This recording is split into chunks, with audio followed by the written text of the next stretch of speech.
I didn't invent espresso. The song is not The about Italians me. are so My mad. espresso. You don't own espresso. It's what's so crazy. Like, this is the part of me that feels like an idiot. Every time I see like a cafe, there's just a sign that says espresso, and I'm like, yes. Like,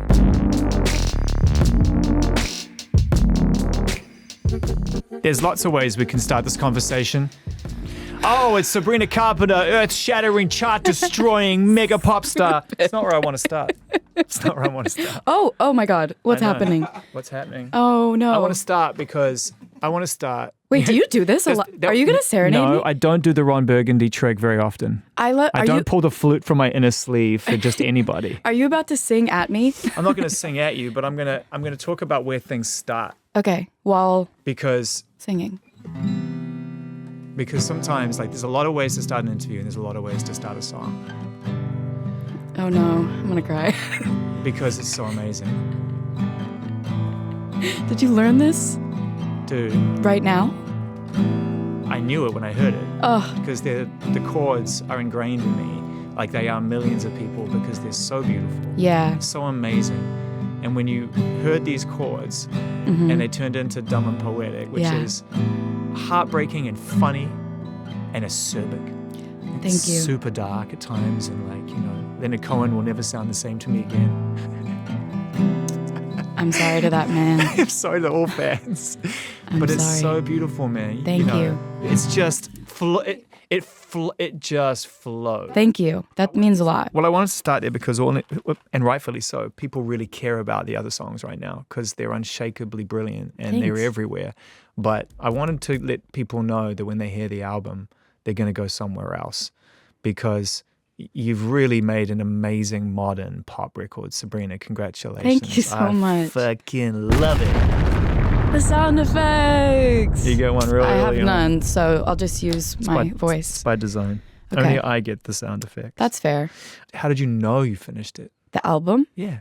very different from my last album, where I questioned it until like the day before it came out. Like, is it done? And could I have changed it? And could I have written another song? And to be fair, I do have a hard time with the fact that I do feel like life doesn't stop. So like it's really hard to tell when a chapter of your life should be bookended. What is time? Bookended. Yeah. It doesn't really make sense other than the fact that you just have a feeling. I know it sounds very cliche, but you just know. Yeah. And there was a moment where I just knew, and it wasn't even like, oh, and I wrote the 12th song, or you know, it was all of these things that I had been trying to kind of put into words for a brief chapter in my life that I was like, you know what, I'm good for the next week, and then I'm gonna write another album. It's like I was just ready to close it, and also I just will never forget this album for teaching me so much about myself. You can hear it. You talked about there was a lot of words, there was a lot of intention put into this record to try to close, as I said before when we were chatting, close the loop on some stuff. Yeah.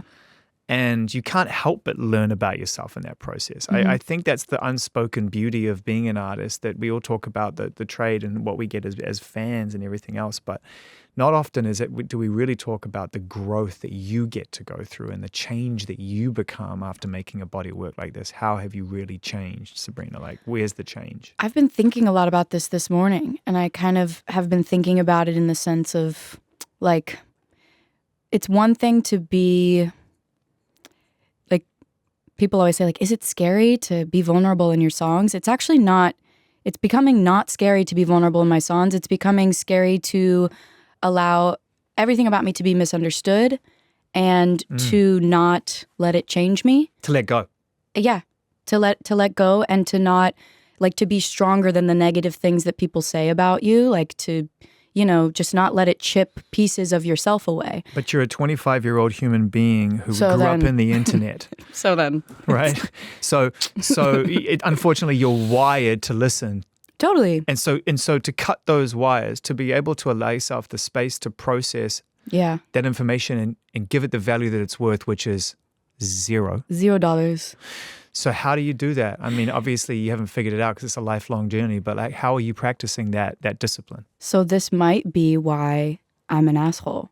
And I think about this a lot. Like, I go, okay, like, realistically, yes, it's about, like, I'm not one of those artists too that's going to shut myself off from reading every little thing about me. Yeah. I would rather know and accept it and be like, well, that's what they think and I think this. Interesting. So it strengthens. Then just pretend it's not there. You use it as a way to strengthen your resolve. Correct. And I think it's been instilled in me. Like I started posting videos on YouTube when I was 11. For what reason, I don't know why. Thank you to my parents.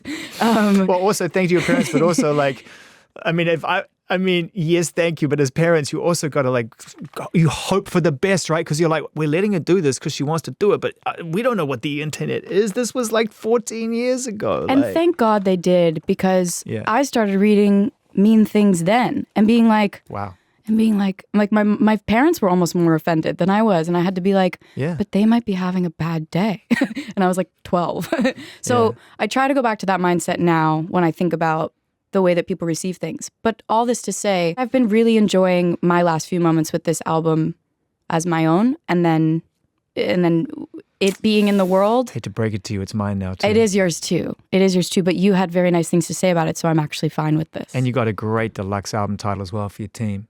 When you come out with extra I'm an tracks. asshole? No, short and sweet and an asshole. Short and sweet and I just love the idea that you get to cherish it for a little bit longer. Most people are in such a hurry to get it out.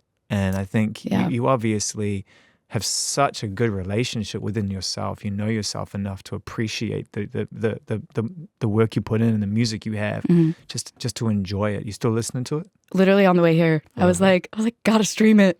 Doesn't count now. Not even counting streams. These streams don't count. Your manager's like, this is not going to add up to any Billboard chart stats whatsoever. Yeah, I'm not really helping myself. No, I also really love the fact that, like, kind of what you said, the things that people are expecting because of, I think it was like in a weird way, the last few songs being what they are has been such a blessing to have people understand a side of myself that is so, ruminating through the whole record. But I really love that people also don't, expect. Don't know what's coming. Yeah, like I'm a well-rounded person. I like to believe that I have, good days, bad days like any other person. Some things I find really funny, some things I find not funny at all. What don't you find funny? Just like people. I mean, people, honestly. That's okay. That's so good. many people Another I don't find funny. It's true. It's true. People can be unfunny. People can be so unfunny. Unfunny. Oh my God. And that's honestly what inspired so many funny lyrics in the album. People not being funny. I had a real unfunny moment around people yesterday when I saw some people with some influence using it in ways I found really offensive, and I was. Should we go into that? No. Okay. This is the other thing too about humor. It's so dependent on the person. And it's been a tricky thing because sometimes I ride the line. Just sometimes? Well. But this is the thing, we joked about this last time we spoke. Certain people can ride the line and get to the other end. Some people fall the fuck off because they just don't have the thing that people want to, but they want to root for. The other thing is, I think a lot of what I also really love about this album is like the accountability for, Oh, for sure. Just being. You're on your own ass as much as you're on everybody else's. Absolutely. I will, call myself out just as much as I will call out someone else. And I think that's the part of life that I mean, taste is not kind to you. No. No. No, it says a lot about my own, character in moments and mistakes that I openly allow myself to make. Oh, that's an interesting way to phrase it, because most people make mistakes and then they pay penance for it later, and they almost reject the concept of allowing yourself. It was in the heat of the moment. I lost my temper. Something happened. But what you're saying is that there are moments in life when you allow yourself to have that experience for reasons only you know. And maybe that happened because I think about this a lot now, because I started working at a young age. And so I never went to prom. I never went to I never had a crazy summer school trip in France. I never did those things. And so I think about life right now as even though I'm writing songs, I'm still 25 and I'm still living a life as a human being that I want to feel everything. Yeah, and that's got to be an interesting line to walk, because as a songwriter and someone who's becoming more and more visible, people talk about how that affects your freedoms or your curiosities because you have to check yourself at the door. But you don't strike me as somebody who wants that. You strike me as somebody who wants to actively try to reject those boundaries and those restrictions. I just don't want to live out of fear of trying to make sure that I don't upset anyone. God, what a terrible life that would be. It's really bad. And I know that also comes with like the moment you upset people and they go. It's so big and it's so that you're like, well, I guess I know where unfortunate. my line is now. But this is why, all this to say, like, you keep good friends around you that know like who you are. Well, I want to talk about friends because you talked about being, when you were young, working hard and missing out on some of those key beats in life that allow you to sort Is of form prom a your key identity. beat though? Because I've heard about it. Most kids don't care anymore. At least the kid. Well, how the fuck do I know? I'm so past prom. But from my experience of watching it through the eyes of some people, this is a dangerous line because now I'm clearly speaking on behalf of my kids. No, look, I think. Fuck, I'm walking away. I'm crazy, David. I'm walking away. I'm fucking walking away. We're learning so much about Zane in this interview. That was not the point. It's okay. It is not going to go on. It's okay. It's okay. But we're talking about friends. I don't know. I think prom matters to the people who think high school is a still formative experience. I think some people can't wait to leave, in which case prom is a step in the direction that way. But I think for you didn't see a lot of that. So did you make friends easily? Do you think of your childhood as being a life full of friends? By no means was it like heaps and loads of, but I have made really selective friendships that have lasted me since I was a child to now. And I've talked to people about this, about like, I really do sometimes, even when I like start dating someone or when I like meet someone for the first time, like I like to know how long their friendships are. That's a great question. I think it says so much about a person, and not the fact that, some people change and you have to meet people later in your life, because that's also important. Some of my best friends I met maybe like 2 or 3 years ago now, but I also have some from when I was 12 or 13 that are still my friends that are really important to me. Also my sisters. Of course. My best How many friends as well. sisters? I have 3 older sisters. Wow. And I'm the baby. You're the baby. So that's why I'm an asshole. This is the other thing. Like, if anyone knows about that says a lot about me as well. But yeah, so I that says a lot for other people, and then also for me as well. I think just I really count on those friendships to kind of keep me super grounded. Grounding is a through line in this album. In terms of the relationships that you're writing about, it sounds like some lost their footing.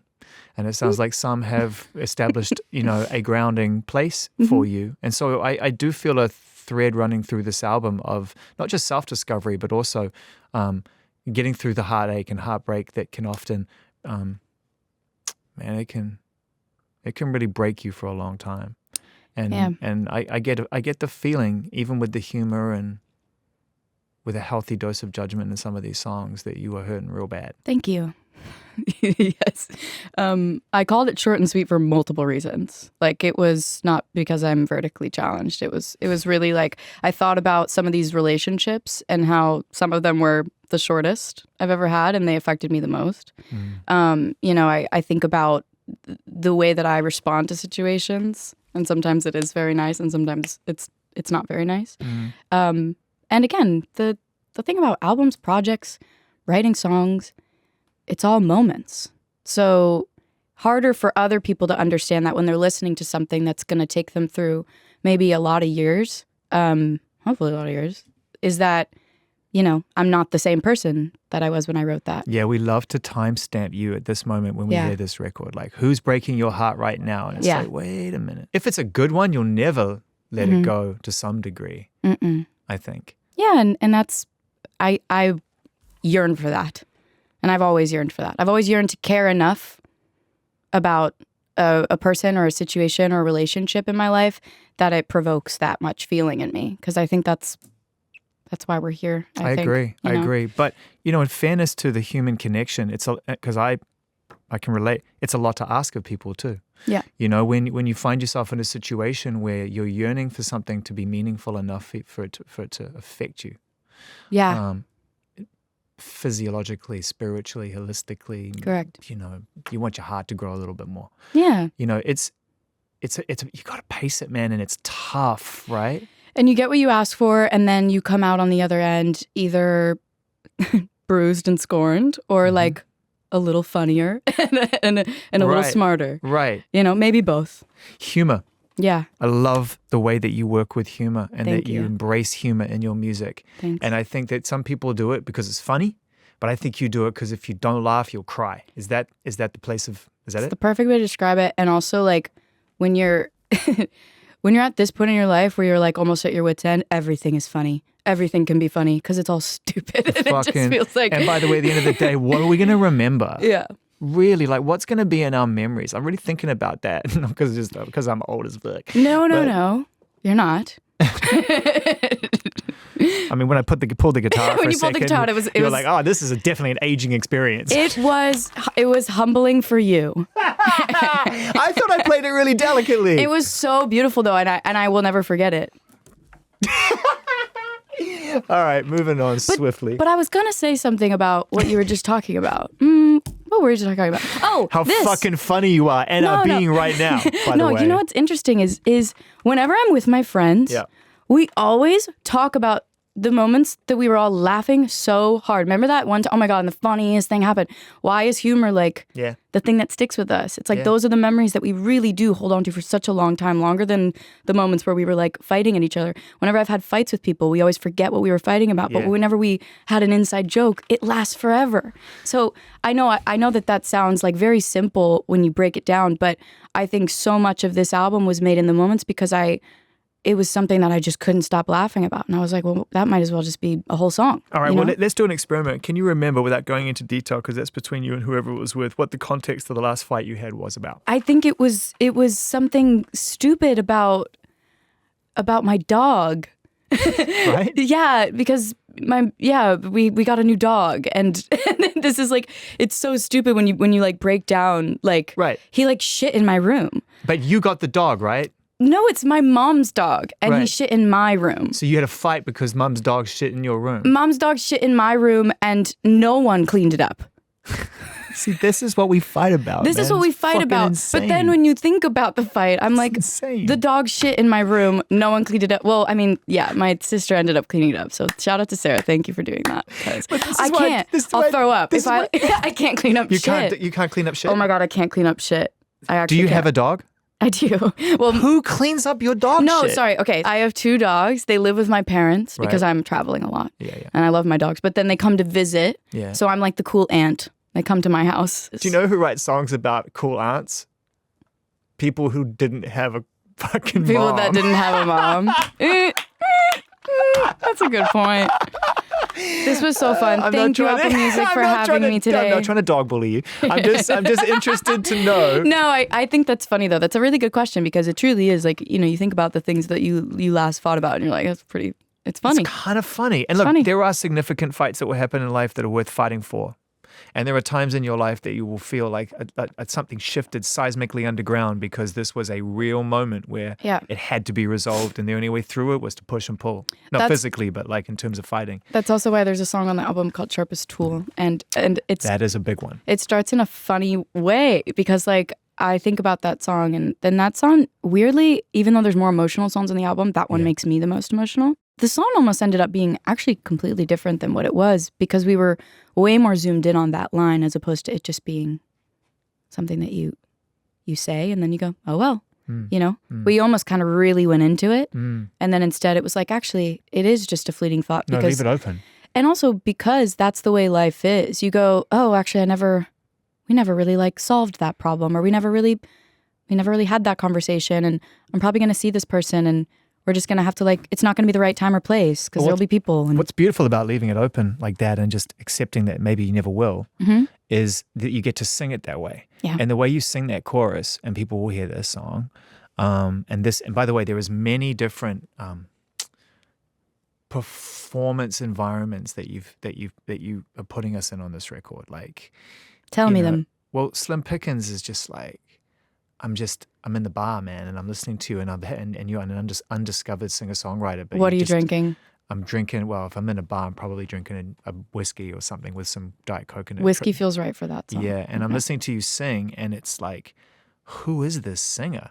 Oh, she just lives down the road. She sings on a Tuesday. Yeah. But you just fucking. She's local. But you're just owning this room, and it's just that song. You're in that. That to me, it's like, I know that Jack has already referred to this in Rolling Stone, but there's era very early, Morning Breeze, Dolly Parton going on here, like funky Dolly Parton. That's a very high compliment. Thank you. I mean, everything about Dolly, but those sort of 1970 to 1975 records are like fucking outrageous, right? And so when she was really young. But then you go into this place like you do on Sharpest Tool, and even on Don't Smile, there's relationships between these songs and the way that you're performing them, certainly in the choruses with a softness that carries a weight to it. Thank you. It does. It does, but it's so nice to hear, like, yeah, I appreciate so much the way that you hear. I love your ears. Thanks, dude. Yeah, same. But as of very recently, I'm very protective and very grateful for them. I want to talk about Don't Smile because it's a real standout for me. Thank you. I love that song. I love the sentiment of like, don't you dare walk away like this was something to cherish. Like this shit ended and it should be heartbreaking. Yeah. Can you tell us a story about making that song? It's funny. I usually really, really write from firsthand experience. Every song on the album is something that happened to me, except for that song. Wow. And that song did end up happening to me in so many ways, which is why it was easier to write. But the seed of the idea came from my friend that was experiencing heartbreak in that moment. And a very visceral, like, it was a very heartbreaking situation. And again, You felt it. I felt it, but also like a little asshole who was like, I'm just going to write this song. And I think that... But was your intention to take it and write a song because it was material that was worthy of being written about? Or was it because you felt it and felt... Well, also that saying is something that was just so... It's like on every Pinterest, like, board, on every sewn pillow that you've ever seen, but the opposite, Yeah. Don't cry because it's over, smile because it happened. Yeah. And I was like, fuck that. Yeah, like, it. actually, fuck that. So yeah, that was a beautiful, and also just so simple. I think wrote that song in France.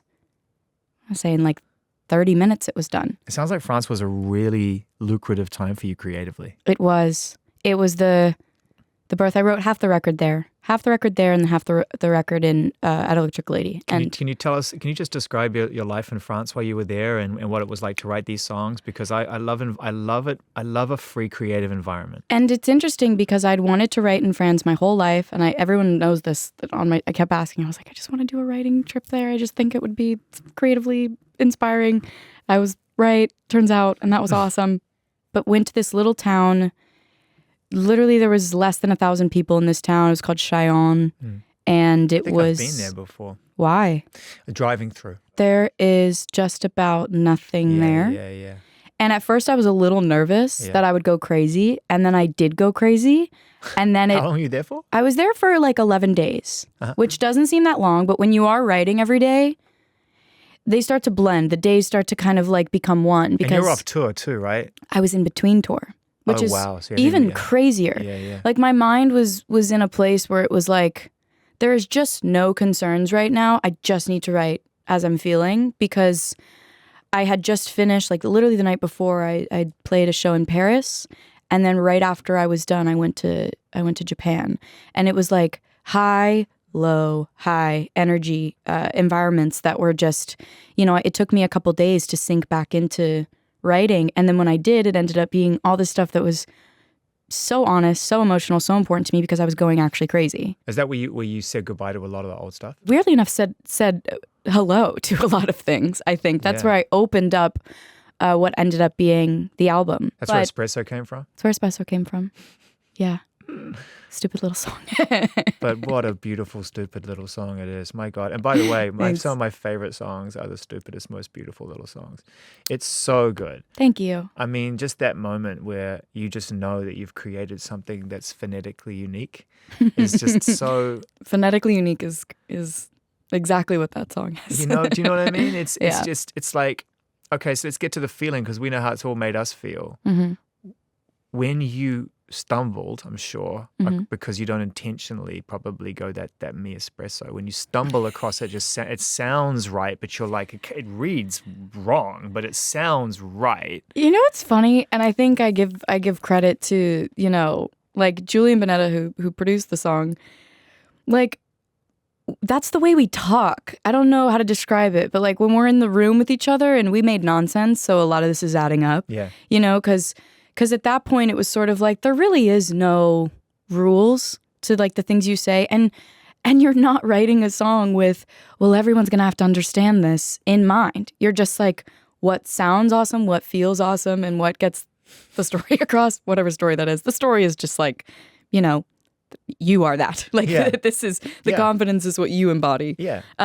But in a way that was just so unintentional. Also, to me, it's my name is. I mean, I think it's like literally, hi, my name is. It's like that's that me, Espresso. It's like, Thank okay, you. you really need to know who I am right now. This is who I am. Which I really was excited about, especially because that song is that unapologetically confident song.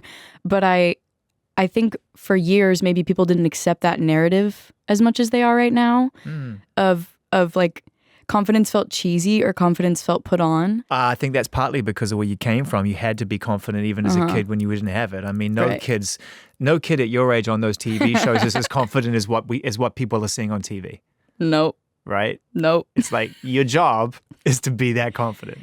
Yeah, and your job is also to like say things that you don't think and have the world understand. or that you don't understand. Basically precocious on fleek, right? It's just like, whoa.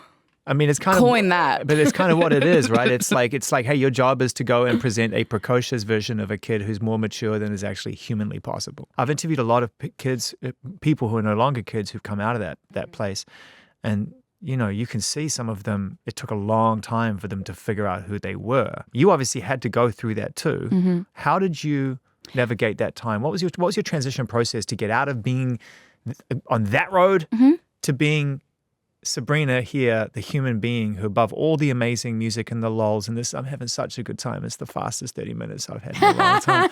But I just want to say that you're a good person. Like, it's clear to me from the times I've hung out with you very briefly, you're a good person. So what was that transition going on? It's interesting to reflect on it now because I don't feel like I've changed that much. I feel like the seed was always there of, you know, me always kind of having a direction and having, you know, an opinion and having an idea and steering a ship. That was always there, whether people, you know, kind of want to believe that or not. It was there with a lot of obstacles in the way and a lot of walls that had to just be ripped down. And I think through, obviously, life experiences, through being humbled, through making the wrong jokes, like I really have, you know, kind of found this place right now where I definitely don't have it all together and I don't know it all, but I'm really happy with the current state of, you know, feeling like I'm comfortable in my body and feeling like I'm comfortable in my mind and allowing moments to be the moments that I'm in. And I think for a long time, you know, there's this idea of you have to come out the gate and smash it. And if you don't do that, it's almost like you don't know who you are or you don't know yourself. And I think I'm just one of those artists that it took a few tries. And I don't even think of it as it took a few tries to be good or to be successful. I just think maybe for people to understand it and catch on to who I am. Yeah. Because I was always like, I think about old songs of mine that I released when I was quite young. Like 17 or 18, I put out a song called Sue Me. And I was getting sued at the time I wrote that song. And I was like, I wrote a song called Sue Me, and it was just like it feels like me now, but before I really understood myself. Yeah. And I think maybe it wasn't sonically exactly what I wanted yet, or maybe it wasn't fully written exactly the way I would write it now, but the ideas were there, and like the humor was there, and the cheekiness, or like the I don't know, the direction. Well, the ability to face it head on. Yeah. This is the reality of my life right now. I'm being sued as a teenager. And so blunt and sarcastic, and you know, that was all there. Can you play those songs live? Can you embrace those moments in time, or are you happy to let them be? It depends on the song. So what qualifies? Depends on the song. I think a song that feels like it really still applies to me now versus a song that felt like, you know, maybe I would say that differently now. So it's interesting because what that says to me is that when it comes to entertainment, you have to be entertained above all else. And a lot of people, when they go on stage, right, they'll play songs because they know they're going to hit a certain person a certain way. They're going to it's going to work. But I've had, and this is kind of a bit of a shitty thing to say, I'll be the asshole. I've had conversations with friends of mine who are like, man, there are just days I don't want to play that song. Yeah. You know, and I just, so that's why I ask you what qualifies, because you never once said, well, you know, if the people want it, I got to play it. You were like, no, if I want it, I'll play it. There's been maybe a handful of times where I've been a generous singer to my to my longtime fans that love an old song, and I've been like, you know what? Yeah. They've worked hard for this. But so have you. But for the most, to not now. I was literally, I think that's the other thing. It's like I've gotten to this place where I have so many other songs that I want to sing. Like we can just all collectively just like. Yeah, this album is a whole other level now, and I think it's going to put a lot of your music into beautiful context. What one are you most looking forward to playing live? Wow, that's such a good question. I think I'm most looking forward to playing Dumb and Poetic live. We just did. You just did, actually, yeah, so I never have to do that ever again. I am most looking forward to playing that song live, and also really excited about Lyda Girls live and Juno live. Lyda Girls is one of those moments, I think, where it's like, you're really in copyright territory. Like just the term Lyda Girls, and then to put yourself in the shoes of what girls are willing to do in order to sort of keep balance and try to figure your own way out through life, right? I'll never understand that, but that song takes me closer to understanding what, I was about to say, what are you going to say about Lyda Girls? Right? No, I think that's the tricky thing. Every time I've played it for men, it's it is kind of that reaction of like, you put that so beautifully, like, but I don't. That's such a mansplaining thing. Tell me I didn't do that. No. But I'm saying in a lot of ways, that is one song on the album that maybe is like, I hate to use the term for the girls, but it really is in a sense of. So what should I do with it? I mean, I don't think you have to do anything. Stream it. But I have to listen to it, and listening to it, I'm going to feel something. And I think. So what would you like me to feel? Because I'll tell you. I don't like to tell people what to feel. That's fair. Yeah. Well, so can I tell you? Can I thoughtfully tell you what I felt? Absolutely. I felt like I understood the dynamic between that kind of human and this type of human a little better. I think that's a good thing to say. Yeah. Yeah. Did I get that right? I think that's a good thing to say. It is. Have you ever been on the receiving end of Sabrina's stare? Have you ever been like online when people like go like completely take your words and turn them into something different? Yeah. Man, that's probably gonna happen in this one too, but it's okay. What, to me? No, to me. Oh my gosh, you'll be fine. You're a man. It'll be fine. Ow. I'm kidding. Ow, I smashed my head in the back of my chair. You're killing me. I'm so sorry. You're killing me. I'm sorry. No, this is my favorite. My intrusive thoughts. Oh, I have those. Yeah. Hey, do you know the maddest thing happened to me about a month ago? They went away. Was it the marine collagen? What did you drink? Yes, exactly. I just started taking a lot of mushrooms. Despite what you tell me, whether they work or don't work on your album, I took a lot. No, I didn't. It wasn't Love that line. No, same. It's so funny. In fact, by the way, you give Wellness a fucking beating on that song. Sorry. I know. You by really the way, do. Like you take everything we're aspiring to be and you just fucking destroy it in one verse. It's brilliant, but fucking harsh. It's the other thing that I've actually I've thought about of like people being like, this is how she feels all the time. It's like, sometimes I'm into that shit. But you're just in that mood that day. You're in that mood that day, and also there's just been enough times where it's annoyed the shit out of me, and someone's been like, I did this, and oh my God, like it just changed everything. I'm like, there goes that story. I was about to tell you my fucking transformative moment story, but I ain't doing on mushrooms? That. It wasn't on mushrooms. It was actually. What was it? Well, I had a medical. I'm open-minded. I had a medical thing. that was really intense, and I went and saw some people, and they put me on the right path, and they got it figured out. But it was bad for a while. By the way, that song's not about you. They're all about me. So I believe. And they're all about him. So I believe. And her, and Kat, and they're all about. You know what? You're right. You're right. Actually, that helps me. Tell everybody that. Stream the record. Tell everybody that. No, that. But in that sense of like, I love that things can heal people, right. And I hope that that's not taken as me just ripping apart everything that you are makes way people too far into this interview to start hoping that things actually. are going to get taken out of context. We are way past that. God bless. God bless. God fucking bless. Right. God bless him. Right. Yeah. What did you say in Rolling Stone? Fuck them all. Fuck them all. That's not what we want, and it's actually more importantly not what we need. We to don't fuck them all. We definitely don't need to fuck do them that. All. That is a long road to sadness. Yes. But no, what we don't need is fucking. Why won't this road end? I'm sorry. It is not what we need. What we don't need is for artists to get into a place where fear drives truth out of the picture. And I feel like the year between when you made your last album and the touring you did, and this album was the area, the period of time when you came face to face with your audience for real. I remember seeing the YouTube videos when they were just theaters, and you'd sit on the end of the stage and talk to the fans. You know, I'd watch these clips because we'd come in here and we'd follow whatever our favorite artists are doing, people are doing, because we can't be there. And I was like, oh, she's finding her people. She's actually out there finding them one by one, finding her people, and they're telling you it's okay.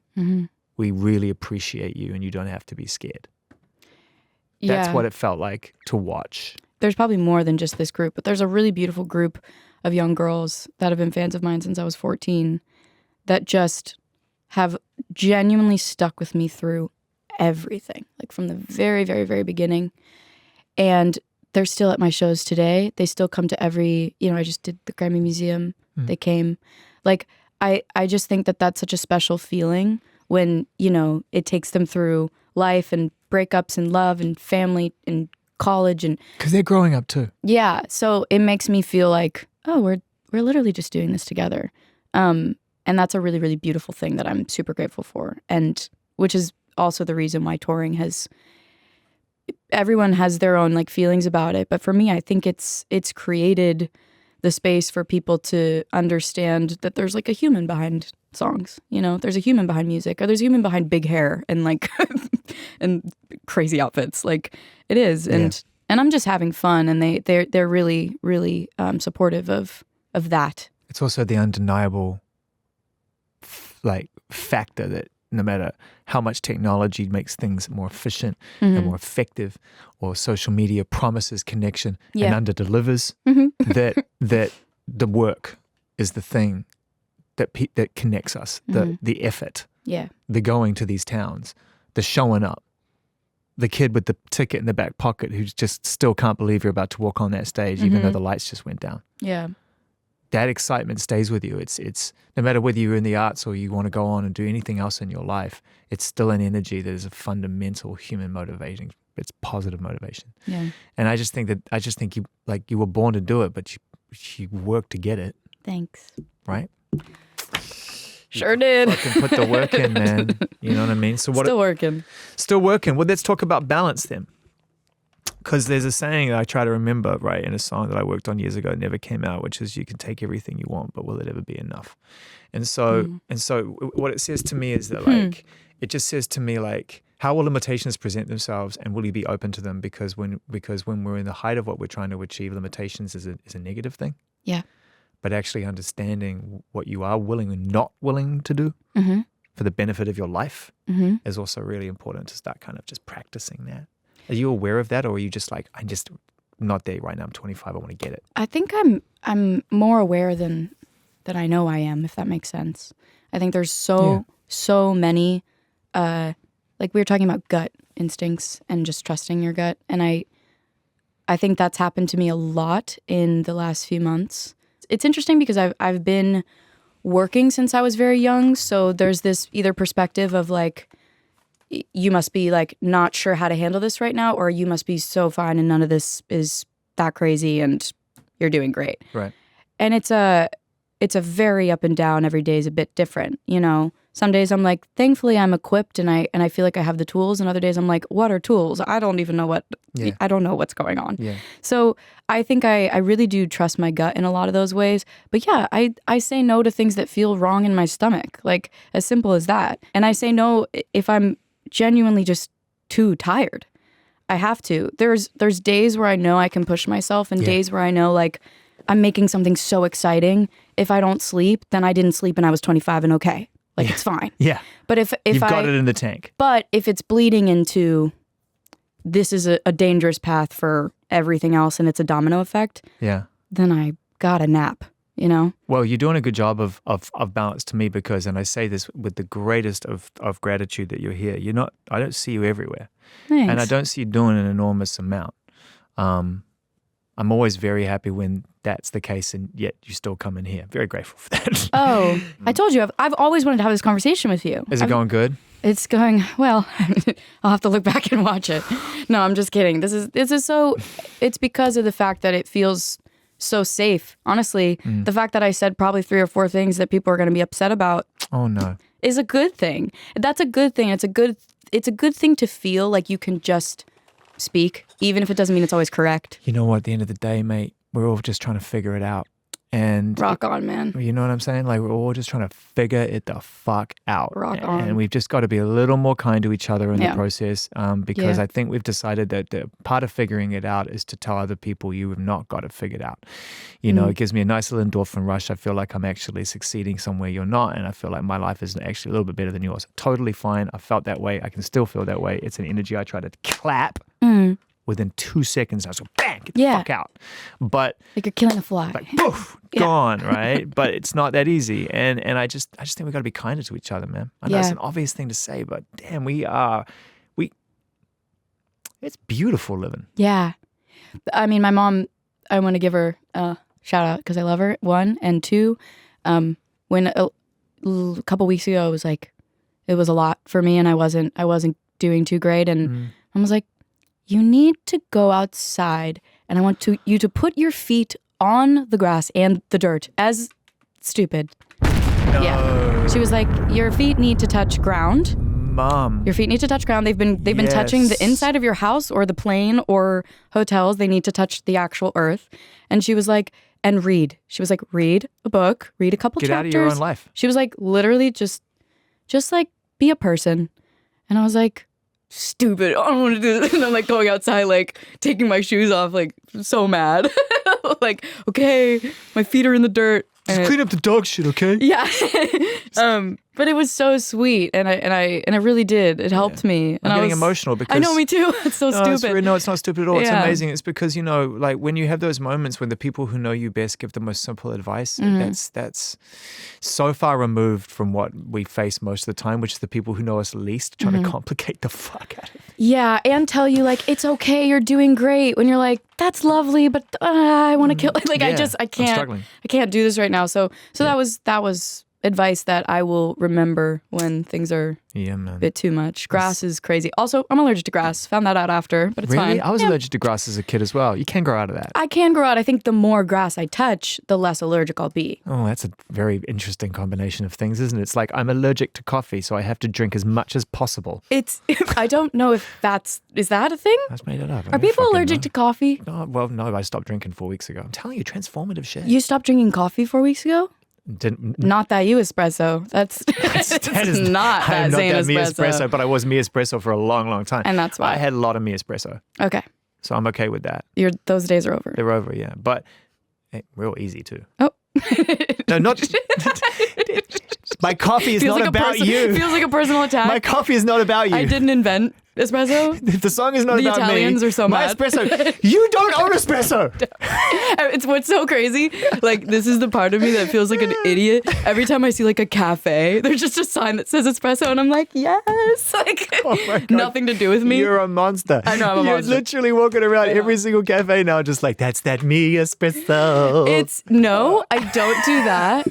But I do have to question ordering it a lot now. Like, I'm just like... Oh, have you had moments in that, like, where the barista's just like, I can't... They're just like waiting for me to say it. And I'm like... You must... Tea. Can I see your herbal tea menu, please? Oh, fucking brilliant. I love it. That's so good. Oh, my God. I mean, it must be... Yeah, you kind of fucked yourself. I really was a little bit. You think about that and you're like, why don't I write songs like... $1 billion. Like, manifest that. Yeah, but honestly, music is a manifestation tool. How else do you explain the fact that, you know, country music, anything with storytelling, hip hop, you know, can go from just being this art form from the streets as a form of entertainment because there's nothing else to do, right? But then you want to talk about what you want and how great you are and how fucking I've got this before I got it, and then I got it. Yeah. And then guess what? The music is like the largest selling music in the world. By the way, that was just not running through my head when I made espresso. And that's on you, because now you can't go buy espressos anywhere without somebody going, that's that me espresso. Yeah, or just thinking that I'm like conceited. I don't know. It's such a weird. I'm just no one thought that because No. it's so fucking good. Thank you. Oh, you are. We were talking about this before you showed up today. God, look at us, both of us drying our eyes and snorting. Yeah, laughing snorting. and crying. I had like snot dripping down my nose. I was like, oh my God. Don't make me don't cry zoom in. when I made my makeup real nice. So you'll never know what that line feels like, right? I've worn makeup. You have? I'm a modern human. Did you have a guy liner phase? Like when you were younger? No, but I did have a frosted flat top phase where I went full frosted at one point. It was like dark time. Send me a picture. Send me a picture. You'll find it before I do. Well, I mean, yeah, that If that ever shows up in your Google, you've lost your way. my Explore page is terrifying. Well, we should talk. I mean, like that. Let's go there. Well, no, I only have like 4 things on my. That's how fucking simple my life is. Where do you go? I actually want to bring up Jack's Explore page because the only thing that keeps coming up. You're gonna fucking air out Jack's Explore page? Yeah, because Hit it. it's this video of me. We talk about it all the time in this video. It's this video of me from this Netflix film that I did a few years ago, dancing. Yeah. And it's just this move where he's like, it looks like you're learning how to move. It's like a puppet learning how to become a human. And he plays it every time. And then now, every time we're in the studio, he's like racking up collections of videos of me doing it for him. And He better dance like John fucking Travolta to make a statement like that. I mean, I'm serious. That guy better be like fucking Fred Astaire for him to start calling you out on your dance moves. No, it's the funniest thing ever. It makes me laugh every time, but I just think it's so random. Also, like the fact that I brought that up, he's probably gonna be like, but no, it is really funny. What's on yours? What are you always searching? I'm not searching. Like I want to specify that. It just comes up. I think also now a lot of, which is also scary, a lot of what comes up is like yourself or like videos to your songs. You gotta be so careful where you open your phone, right? Because all of a sudden you're like out in a restaurant and then like it just starts playing and you're like, and then you have such a narrow vision of life. This is why the touching grass thing is helpful because you're like, surely this isn't. Surely I do own Espresso. No, but I really do. Like I think that's also why I go out of my way to like just listen to so much music in my free time and just talk about that. Yeah, Can we talk about what you love to listen to? Can we share a few things? Right now, like I listen to Bee Gees every day. Like the Bee Gees are like my safe place right now. And my mom was like talking a lot about them yesterday because I was like, well, I don't think any of them were like all that attractive, but their voices were so stunning. Yeah. And she was like, no. When they were young. When they were young. Yeah. They had a little something going on. Well, you know, and sadly, Andy, who passed away young. She brought up Andy. She said Andy was like her crush. Yeah, he was. She said Andy was like her literally celebrity crush. It's quite a heartbreaking story, the Bee Gees story, for all of the joy they brought. And also, if you've ever watched the documentary, which is so amazing, I mean, how fucking funky were they? That early stuff before they hit their hit stride. It's so inspiring. Oh my days. They used every single chord, major and minor, in 3.5 minutes. I know. They'd literally be like, listen, mate, because they're from Australia. Give They'd be it to like, me. listen, there's only 5 chords. They're in the song. We need all 7. So it's got to kind of go, oh, we're going to do it like this. Then we're going to go like that. Up here, down there, hit. And it's like, what the fuck was that? Like, most people go CG fucking A. I think you need both. Oh, I'm not judging. I'm just saying, if you can, use them all. Totally. Well, and that's where, you know, and I think I have a lot of fun with Jack because he's really playful with chords. I mean, in the way that, you know, Please Please is like a very... Oh, you changed the entire key on the second verse. Correct, yeah. And I love it. Which we were so excited about when it worked, and because we tried it one way, it didn't sound right, and then we tried it in the second verse, and it was like... It's like a breath of fresh air. It's like, so fun. It's like a moment when you just suddenly go like, I'm in this groove, I'm in this song, I like it. And then it's just like, oh man, like it just got a little brighter. Which I appreciate, not for, you know, the people that are listening to music that don't nerd out over that stuff, like that's fine. But the fact that it just made us so happy. Yeah, we did. That's we pulled what it it's off. for. We pulled it that's off. what it's for. And then that just brings my love of music like back every time those little moments happen. Yeah. But yeah, the you know Bee Gees are amazing, and I mean, I've been listening to a lot.